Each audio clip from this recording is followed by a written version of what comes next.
Have you ever worked so hard for something that your bones ached, only to have nothing to show for it? Have you ever felt the cold, heavy blanket of failure settle over your shoulders, whispering that you aren't good enough? What separates the person who fades away from the person who changes the world? Is it money? Is it genius? Or is it simply the stubborn refusal to stop walking when the road disappears?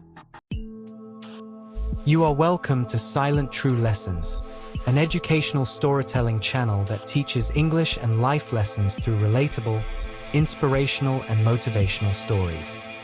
We promise that you will learn a lot from our stories. Subscribe to this channel to enjoy our stories regularly. The garage was quiet and smelled like old metal. Leo Vance, 28 years old and very tired, stood in front of his invention. He called it the Oasis. It was a machine meant to make clean water out of the air. But right now, it was just a broken pile of glass and pipes. Leo hadn't slept in days. His hair was a mess, his face was covered in black grease, and his gray shirt was stained with oil. He was so angry and sad that he picked up a heavy hammer. He was ready to smash the machine to pieces and give up forever. "That hammer looks a bit too heavy for a Tuesday," a calm voice said. Leo stopped. Standing in the doorway was Mr. Abernathy, the 72-year-old janitor. He was wearing his old blue coveralls with his name stitched on the pocket. He was leaning on his wooden broom, looking calm and wise. Abernathy walked over to Leo's workbench. He pointed to a word Leo had written on a piece of paper: Quixotic.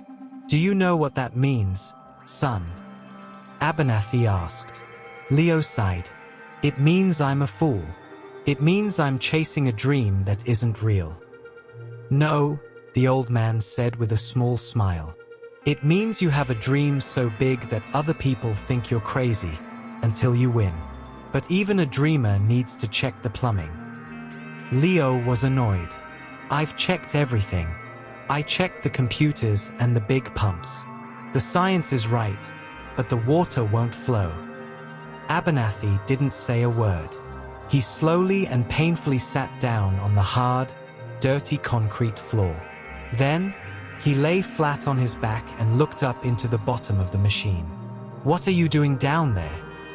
Leo asked, feeling embarrassed for the old man. "Looking at the part you forgot," Abernathy said. "Most people look at the stars and trip over their own feet. Get down here." Leo laid down on the cold floor to see what Mr. Abernathy was talking about. He turned on a flashlight and shined the light into the dark bottom of the machine. Suddenly, he saw it. There was a simple black rubber hose at the very bottom. Because the machine was so heavy, it had slid down and pinched the hose flat against a rubber mat. No water could get through because the machine was literally stepping on its own straw. "It's just a pinched hose," Leo whispered. He couldn't believe it. It wasn't a math error. It was just a simple mistake. Leo used all his strength to lift the corner of the heavy machine just an inch. He quickly slid a block of wood under it to keep it up. He reached in and straightened the hose. He stood up, his heart beating fast. He put his shaking finger on the big red start button. He closed his eyes and pushed it. The machine started to hum. Then came a splashing sound. Beautiful, clear water began to fill the glass tank. Leo fell to his knees. He pressed his hands against the glass, watching the water rise. He started to cry, and the tears made clean lines through the grease on his face. The little lights on the machine turned bright green. "We did it, Mr. Abernathy. Look!" Leo shouted. But when Leo turned around, the garage doorway was empty. The sun was shining through the door, but the old man was gone. The only thing left was his wooden broom, leaning against the wall. Many years later, Leo Vance sat in a beautiful office in a tall skyscraper. He wore an expensive suit and looked very successful.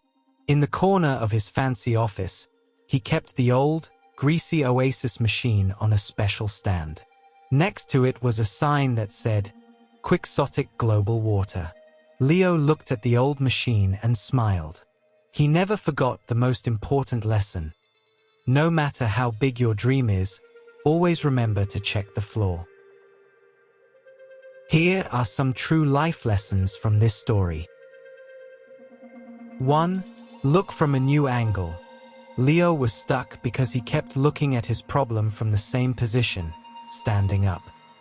Sometimes, in life and work, we get stuck in a routine. The solution to your biggest problem might be visible only if you change your perspective, if you get on the floor and look at things differently. 2. The power of being quixotic. We learned a complicated word. Quixotic, exceedingly idealistic, unrealistic. The story teaches us that this isn't a bad thing. Being realistic keeps you safe, but being quixotic is what changes the world. Don't be afraid to chase a dream just because others think it's impractical. 3. The illusion of impossible. Leo thought his machine was broken beyond repair. In reality, it was just a pinched hose. Often, our biggest obstacles are actually very small problems that we are just too stressed to see clearly. Calm down and look closer. 4. One more step. The title of the lesson is true. Leo was seconds away from destroying his work. Success is often hiding right behind the moment you want to quit. If you take one more step, one more look, or try one more time, you might find exactly what you were looking for. 5. Listen to everyone. Leo was an engineer. Mr. Abernathy was a janitor. Leo almost dismissed him. Wisdom doesn't always come from experts or bosses. Sometimes, the best advice comes from the quietest person in the room. Always be humble enough to listen. Do you remember the English word we explained in the story? Tell us in the comments below. Have you tried your best and it seemed your best was not good enough? Have you lost hope of ever getting a solution to a particular problem?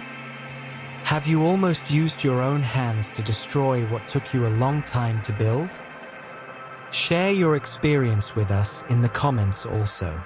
You may be helping someone. If this story gave you hope, subscribe to Silent True Lessons. Your journey to a better mind and better English has already started. Until the next video, goodbye.